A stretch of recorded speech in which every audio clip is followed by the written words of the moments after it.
Baik, kita mulai. Assalamualaikum warahmatullahi wabarakatuh. Waalaikumsalam Waalaikumsalam warahmatullahi warahmatullahi wabarakatuh. wabarakatuh. Salam sejahtera bagi kita semua ya. Oke, pada pertemuan hari ini saya akan coba memberikan kuliah ya sesuai dengan RPS dari mata kuliah perpindahan panas. Coba saya share. Pertemuan ke-14 kita akan membahas tentang perpindahan panas secara difusi ya, atau yang di sini nanti kita akan belajar tentang perpindahan panas antar dua material, yang di situ metode untuk menyelesaikannya ada beberapa yang menggunakan bantuan dari software atau secara komputasi gitu ya. Baik, saya lanjutkan ke PPT.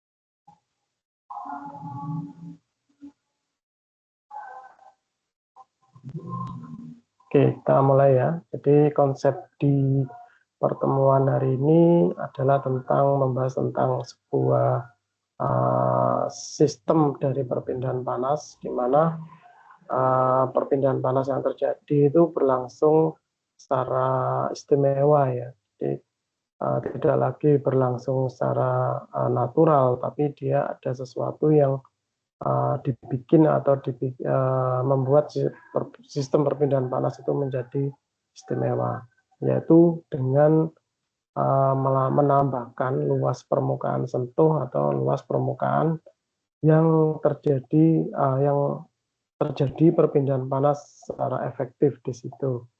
Nah, di sini perluasan itu dalam bentuk fin atau sudu ya.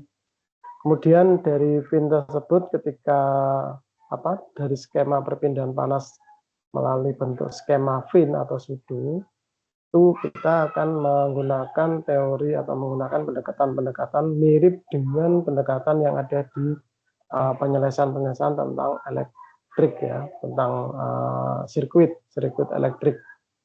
Nah, di situ kalau di sirkuit elektrik kita dikenal dalam bentuk tahanan elektrik. Kalau di perpindahan panas itu kita akan mengenal tahanan termal ya, atau di sini disebut sebagai R ya.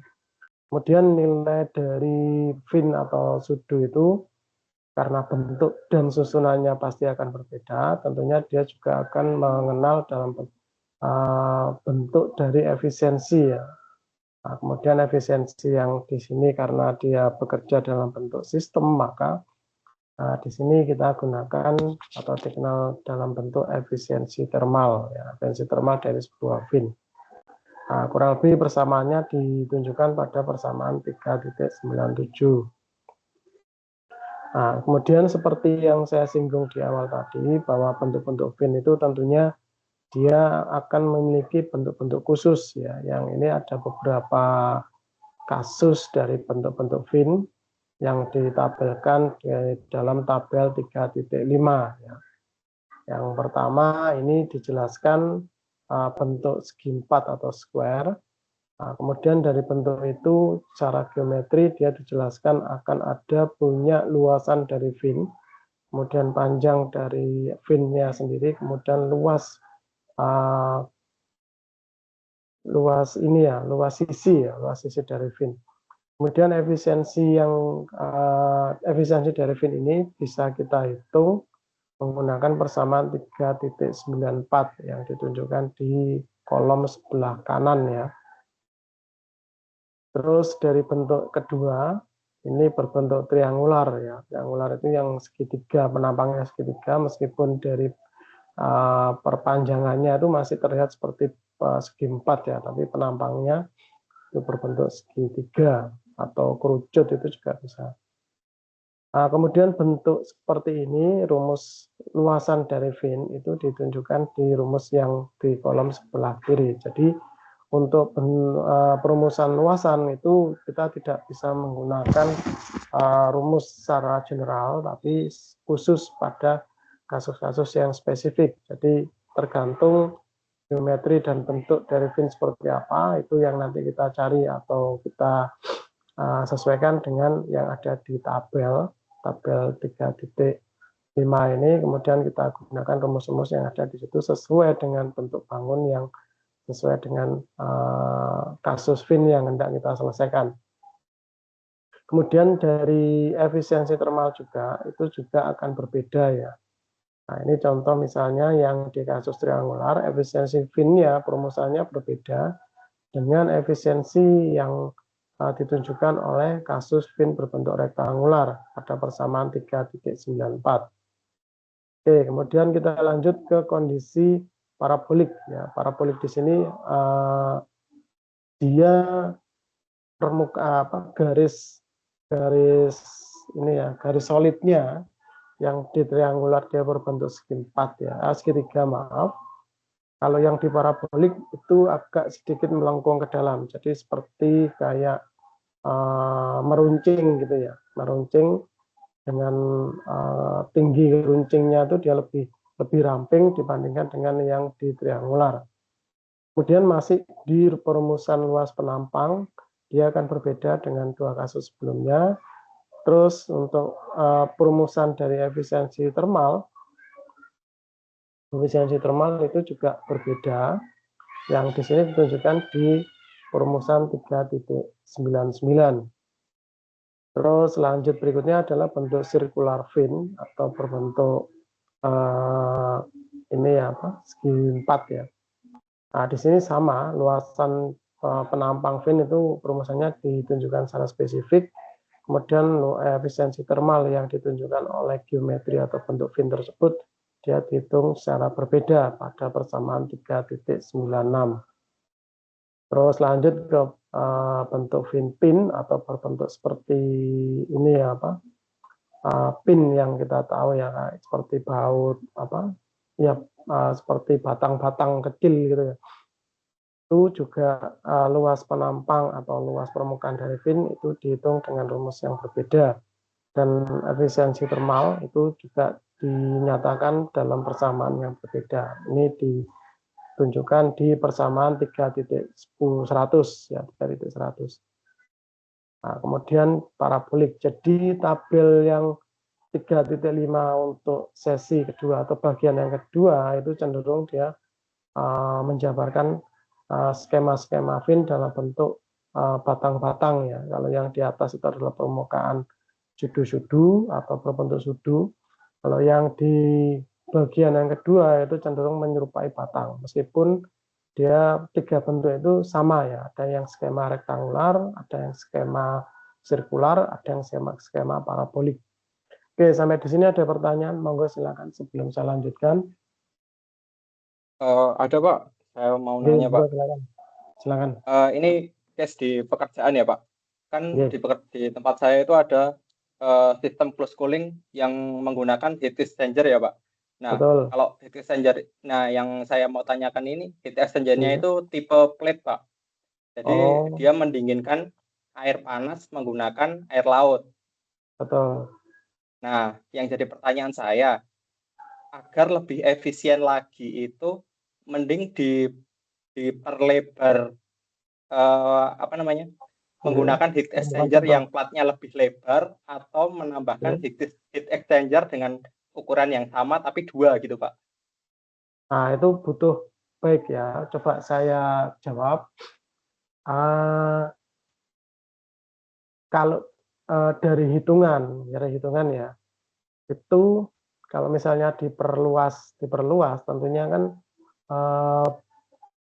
butuh paksaan angin yang lebih besar ya untuk membangkitkan perpindahan panas secara konveksi. Meskipun dari teoritisnya kalau permukaan sentuh material solid yang lebih luas itu perpan konduksinya lebih luas, akan tetapi ketika dia terekspos ke udara tentunya perpindahan panas secara konduksi itu butuh sesuatu media yang membuat dia laju perpindahan panasnya lebih cepat, gitu ya. Itu kalau misalnya permukaan luasnya diperluas, gitu ya. Nah, kemudian kalau permukaan yang bukan permukaan disk exchanger-nya dibikin dua bentuk, maksudnya dua part ya, dua part tadi HE1, HE2 gitu. Itu dia menjabarkan tentang kecepatan perpindahan panasnya itu dirubah gitu loh, melalui perpindahan panas konveksi yang dipaksa ya. Yang dipaksa di situ dengan bentuk HE yang dipasang secara berbarengan ya. Tuh. Jadi ada konsekuensi sendiri-sendiri antara yang diperluas ataukah yang dijadikan dua itu. Mungkin bisa nanti ya, saya kok ada gambaran mungkin tertarik dimasukkan ke tugas akhir atau skripsi. Itu akan lebih detail ya, karena memerlukan penelitian yang di sini membutuhkan banyak data yang hanya bisa didapat melalui penelitian. Nah, kemudian data itu kalau misalnya dijabarkan hanya sekedar hanya untuk menyelesaikan tugas kuliah itu kok sayang gitu, mending dipakai untuk dalam bentuk skripsi.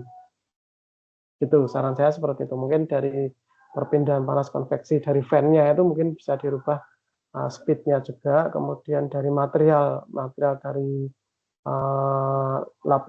material dari permukaan sentuh efektif itu juga mungkin perlu dipertimbangkan, dikasih material yang lebih yang memiliki nilai koefisien thermal konduksinya lebih tinggi atau lebih baik ya dibandingkan dengan sebelumnya. Itu mungkin yang saran saya untuk kasus itu.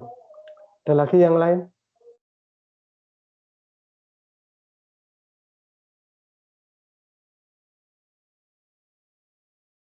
Saya mau nanya lagi, Pak. Masih Iya, monggo, masih silakan. belum kejawab, Pak. Jadi di Oh, belum sistemnya ini terjawab. tuh, Iya, iya. iya, saya masih Siap. bingung, Pak. Sebenarnya Oh, di iya, iya, sistemnya ini kan monggo. sistem tertutup ya, Pak. Dan itu Betul. aliran fluidanya itu antara air yang panas sama yang air dingin untuk mendinginkan itu Betul. kan didorong pakai pompa ya, Pak. Jadi dia tuh Ah, siklus tertutup ah, dan mungkin apa ya, yang air yang panas itu mungkin ada penyusutan tapi itu ditambahkan dari tangki yang bertekanan gitu loh, Pak. Jadi ya iya. apakah itu apa ya namanya, apakah itu sama dengan jawaban yang tadi, Pak? Soalnya Pak Sukendro tadi kan menjelaskan dengan udara Iya. ya, Pak, ada udara yang masuk Oh ya, Pak? iya, iya. Mungkin penjelasan saya kurang tepat ya. Jadi gini, Cece. Ini ada azan ya, kita off sebentar ya. Nanti saya lanjutkan lagi. Oke, Pak.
Baik, saya lanjutkan ya. Jadi untuk kasus tadi itu saya ada gambaran karena sebelumnya saya pikir dia di apa, pipa-pipa itu hanya didinginkan itu dengan menggunakan hembusan udara. Nah, dengan cerita seperti tadi, gambar narasi seperti tadi itu saya ada gambaran bahwa kalau seperti itu mungkin kita bisa cek ya COP-nya. Kalau HA itu ada COP-nya enggak? Coefficient of Performance. Halo? Ada Pak, tapi saya juga nggak terlalu memperhatikan itu ya. Maksudnya karena Iya. saya mekanik juga, bukan dari performance juga, jadi saya cuma agak ganjel aja dengan hal tersebut. Oh Kenapa gitu. kok kayak satu nggak Iya. dua sekalian? Karena kendalanya Iya. itu kalau Betul. sering sering panas.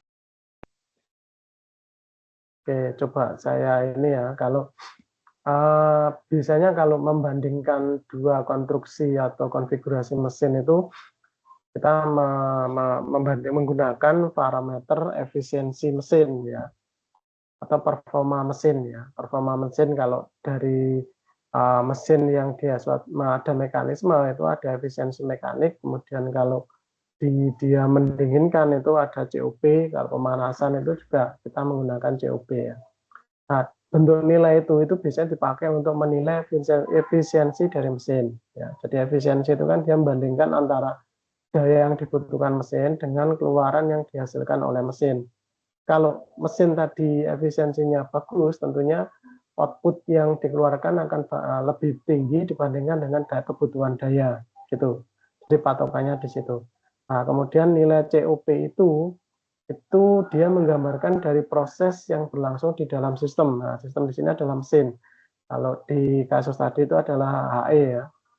Nah, dari HE-nya jenengan, kalau dari penjabaran tadi, saya melihatnya itu hanya di jadi perpindahan panas yang terjadi ya, dia hanya disebabkan atau hanya di variasi apa, bisa dicek melalui variasi fluid dari aliran fluidanya ya, dengan asumsi bahwa pompa yang digunakan untuk mendorong air panas dan air dingin itu spesifikasi pompanya sama ya. Nah, kemudian kalau dari fluid itu kita bisa mengatur dari valve ya. Nah, kemudian dari konsep dasar perpindahan panas untuk yang media fluida ya. Kalau air itu kan media fluida, jadi suatu substansi yang dia tidak akan tetap di sepanjang waktu, tapi dia akan memiliki volume yang bisa berpindah tempat, itu yang fluida ya. Nah, biasanya kalau fluida itu perpindahan panasnya yang secara konveksi dia akan dipengaruhi oleh kecepatan aliran ya, kecepatan aliran. Kemudian kalau di kasus perpindahan panas untuk aliran internal itu kecepatan alirannya itu banyak diperagakan atau banyak dikontrol melalui mass flow rate atau laju aliran massa yang kita orang Indonesia itu kenali debit gitu loh. Itu ya. Nah, kemudian dari situ kalau misalnya dia alirannya makin cepat atau makin cepat ya, perpindahan panas itu akan susah terjadi. Tapi kalau dia dilakukan dengan aliran yang lambat atau sedikit lebih cepat, dia akan cenderung gampang untuk terjadi perpindahan panas, gitu ya. Nah, kemudian jika dibandingkan apakah dia membutuhkan dua bagian mesin, dua bagian alat ya, HE 2HE dengan 1HE, coba perlu dilakukan pengukuran COP dari masing-masing skema alat tersebut antara yang tunggal dengan yang dua bagian. Ya, nanti kita bandingkan atau dibandingkan mana yang lebih baik antara COP yang tunggal dengan COP yang dua bagian gitu. Nah, dari situ kita bisa memutuskan mana yang lebih baik, apakah dengan satu sudah cukup ataukah ketika dibikin menjadi dua bagian ternyata ini konsumsi dayanya ternyata lebih bagus atau lebih rendah dibandingkan dengan yang satu mesin gitu. Itu saran saya. Apa sudah dapat idenya? Oke Pak, udah ada Teman-teman. idenya lah. Intinya kita perlu perhitungan juga ya. Tidak Betul, bisa betul, Mas. secara gamblang gitu. Betul, betul. Nah, saran saya sih bagus untuk ini, untuk skripsi itu. Jadi analisanya kan dia akan mendapatkan banyak data ya. Kalau banyak data itu, nah data itu kan berharga ya, bernilai, daripada dibuang hanya untuk sebatas tugas, mending ya dikumpulkan dan diolah dalam bentuk skripsi untuk syarat lulus gitu. Itu yang saran saya yang mungkin bisa dipertimbangkan ya untuk sebagai judul skripsi. Karena nantinya jenengan pasti akan memberikan masukan ke perusahaan ya, yang perusahaan pasti akan menilai, oh ini ternyata keputusan A itu jika dibandingkan dengan keputusan B itu ternyata A lebih ekonomis karena mampu menekan biaya produksi, mungkin seperti itu. Oke Pak, terima kasih sarannya Pak. Bisa saya Oke, pikirkan lagi Pak. baik, terima kasih. Sami-sami. Ada lagi yang lain sebelum saya lanjutkan? Monggo. Ini ya karena waktu kita hanya 30 menit, ya mungkin nanti agak cepat ya. Monggo kalau ada yang lain silakan sebelum saya lanjutkan.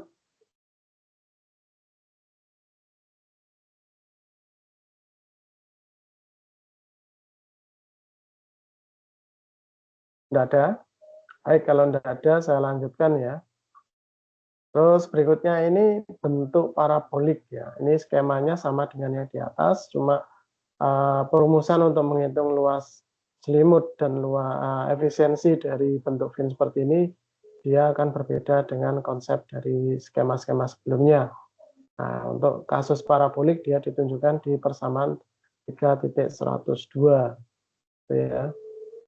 Nah, kemudian setelah kita meninjau dari bentuk fin, kita lanjut ke kondisi efisiensi untuk konstruksi dari susunan fin ya. Jadi fin di sini digunakan lebih dari satu, kemudian konsep dari skema susunannya itu akan memberikan dampak secara empiris pada perhitungan efisiensi.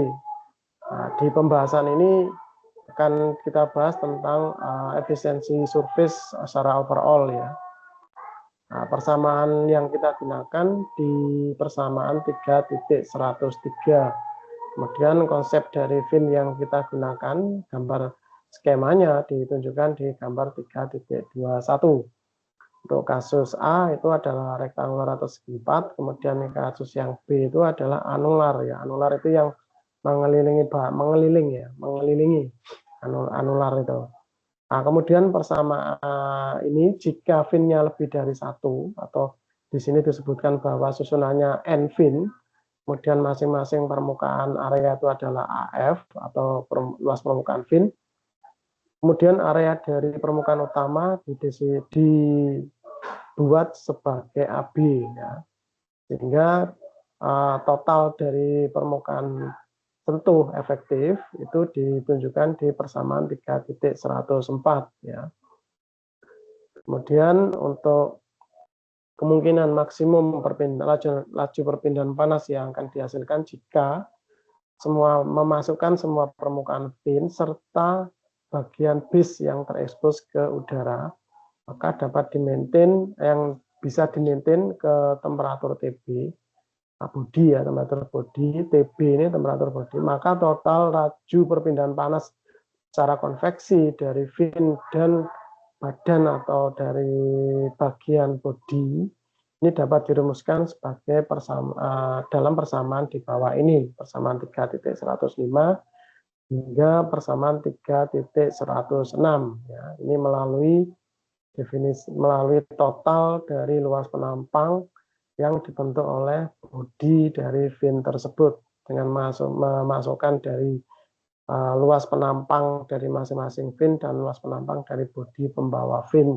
yang menjadi luasan total. Nah, kemudian laju perpindahan panas seperti yang diuraikan di narasi di atas.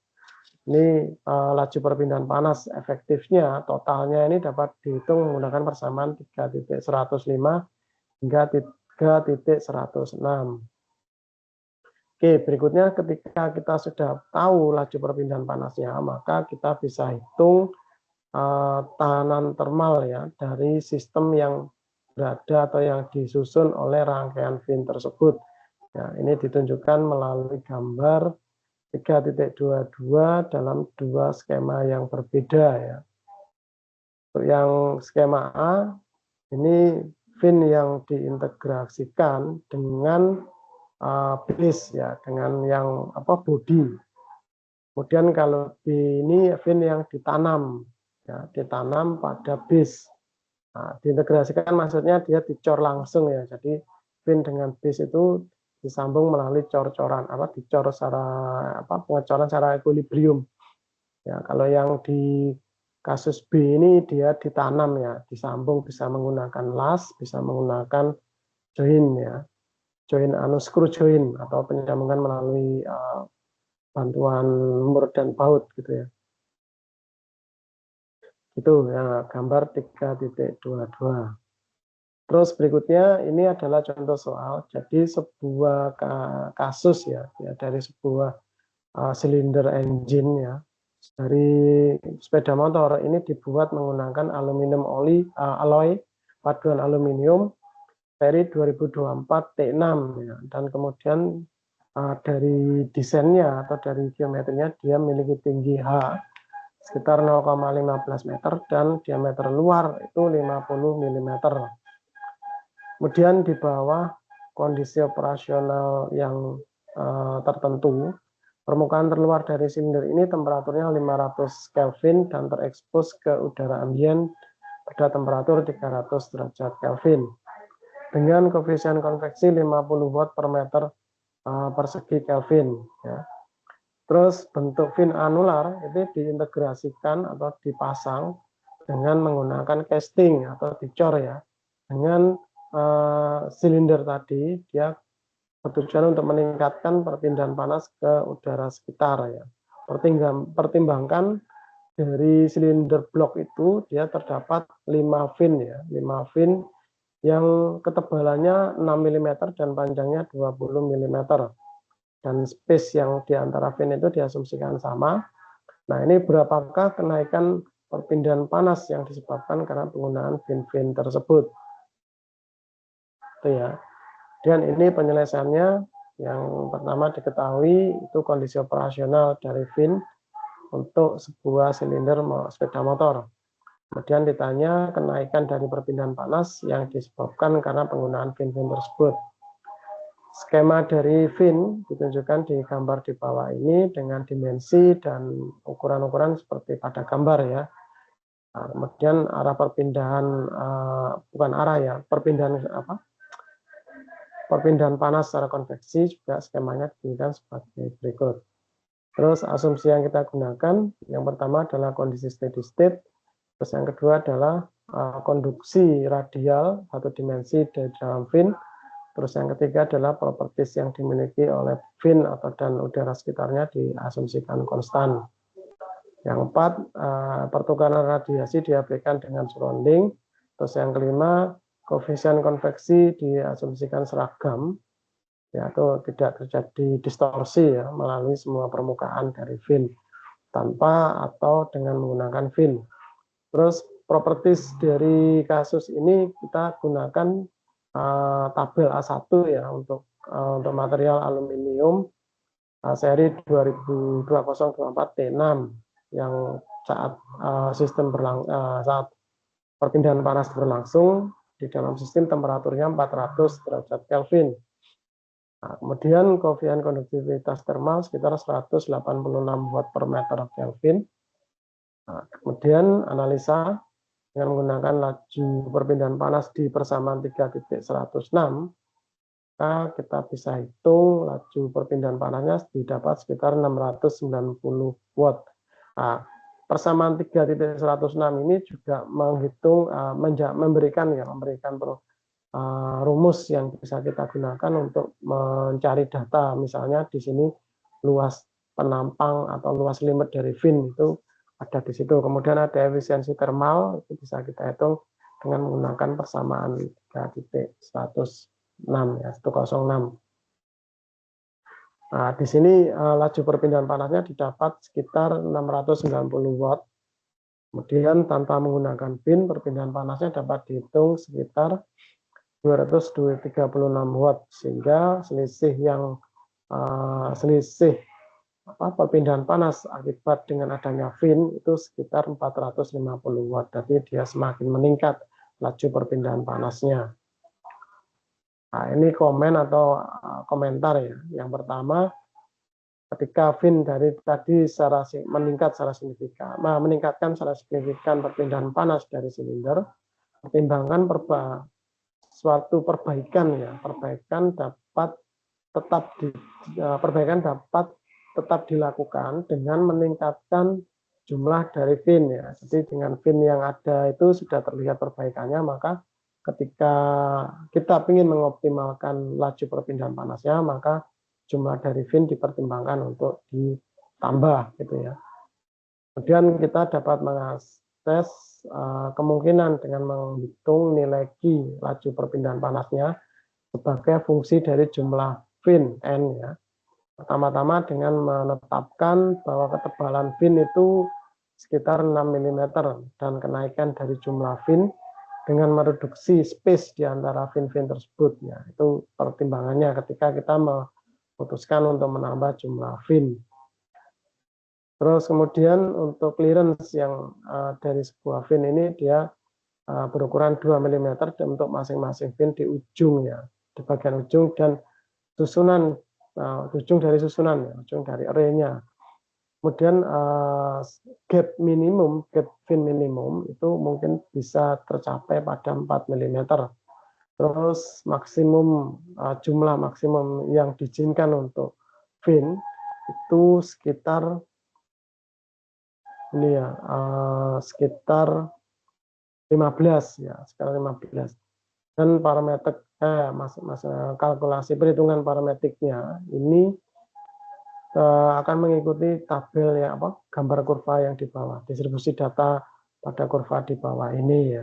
Jadi korelasinya itu adalah perbandingan lurus jumlah fin dengan laju perpindahan panas ya. Terus jumlah fin tadi juga dapat dipertimbangkan dengan mengurangi ketebalan ketebalan dari fin jika gap fin ini difikskan pada 4 mm dan batasan dari manufacturing itu akan mengizinkan sebuah ketebalan minimum itu pada posisi 2 mm. Dan dari konfigurasi tersebut dia akan mendapatkan jumlah fin sekitar 25 fin ya. Dan kasus ini maka secara parametrik kalkulasinya untuk kenaikan dari perpindahan panas, untuk mengoptimalkan kenaikan dari perpindahan panasnya itu bisa dicapai. Nah, kemudian konfigurasi baru ditunjukkan pada gambar distribusi data yang di bawahnya.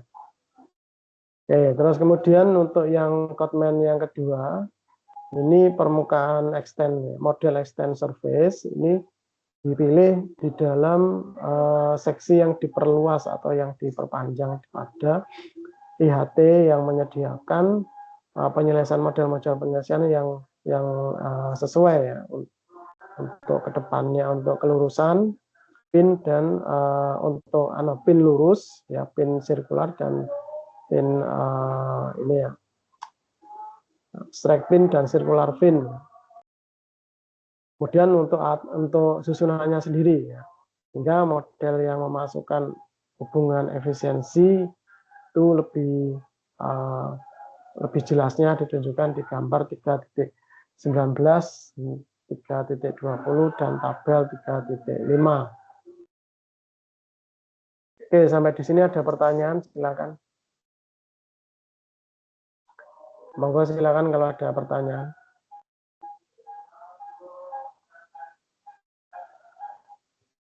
Ada pertanyaan, silakan. Belum ada, Pak. Belum ada, baik. Kalau belum ada karena waktu durasi saya sudah habis ya. Saya akhiri. Terima kasih sudah join. Saya akhiri. Wassalamualaikum warahmatullahi wabarakatuh. Waalaikumsalam Waalaikumsalam warahmatullahi wabarakatuh. Terima kasih banyak, Pak. Ya, terima kasih, Pak. Sami-sami.